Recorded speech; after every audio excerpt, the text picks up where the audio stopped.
waliin guddanne tokkittiito sidhamnaan nararraati qalbiin koo. Dubbiin akkas ture. Abbaa manaa fi haadha manaa turan. Guyyaa tokko galgala namtichi tokkotu haadha manaa isaatti baay'ee aaree akkas jedhe, mee ati mana kana keessa jiraachuun bu'aan inni irraa argadhe maali jedhee ishee gaafate. Nyaata ati qopheessitu osoo namatti qacare kana caalamee sitee anaaf qopheessiti. Ana waliinis jeequmsiin jiraatu nagaas naan argadhe jedhe. Isheetti miira aariitiin dubbate. Ati anaaf homaayyuu miti jedhe. Isheedhaanis yeroo kana isheen baay'ee gaddite. Ijji ishee imimmaaniin guute. Dubbachuu dadhabde. Keessa isheetti gadaantummaan dhaga'ame. Osoo waan tokko iyyuu itti hin dubbatiin gara kutaa teessumaa mana keessa jiruutti baatee soofaa irra ciifte. Abbaan manaa yeroo garuu gola ciisicha isaa keessa bule. Dubbichi akkasii yeroo bari'u abbaan manaa haadha manaa isaa lafa diriirtee ciiftu arge. Fiigee ol qabe maqaa ishee waame. Isheen garuu hin owwaanne. Ammas daddabalee waame.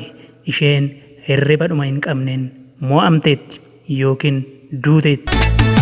Tokkittiito nikkisee toya magaaltitti shookke bareedduu toya magaaltitti shookke sin barbaada yoomii wal argaan koofke. Yeroo kana abbaan manaa waan godhu dhabe.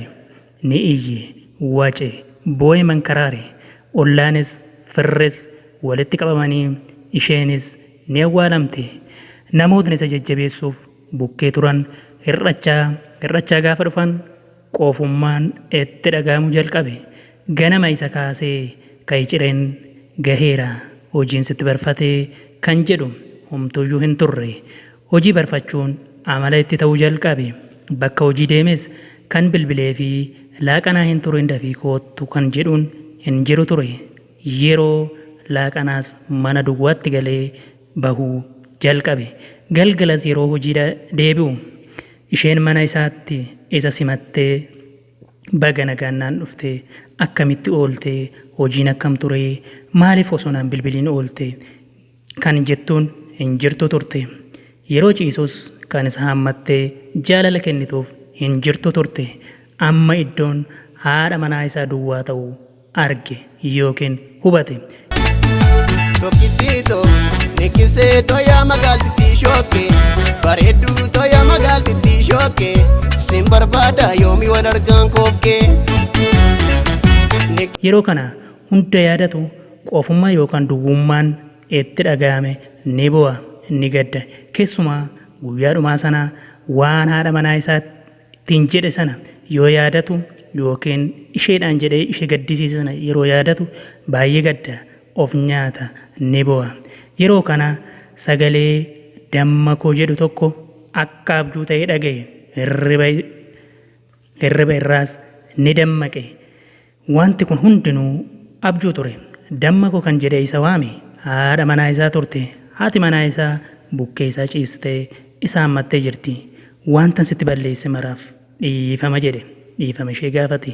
Guyyaa darbuuf jecha hin darbine dubbachuun namatti dubbanne sana qofa osoo hin taane nama dubbate sanaaf gidiraa hin baane ta'ee hafa.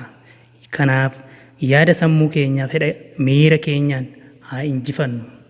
Jaalalli hunda caala. Lafa nagaa ola. Bishaan irra si deebootti onneen koo meekootuu qabbaneessi laphee koo dambalii jaalalaa tokkittiito kan irratti yoo farqani daawwitii koo. Uma keessa suma filannoon koo si dhabee akkamaa ta'u yaamichuu koo. Tokkittiito nagattaaree singatu naan jetteetu deemuuf kaate yoo nagaatti naan jettu dhaabatteetu si gaggeessuun dadhabee haa shaggeetu.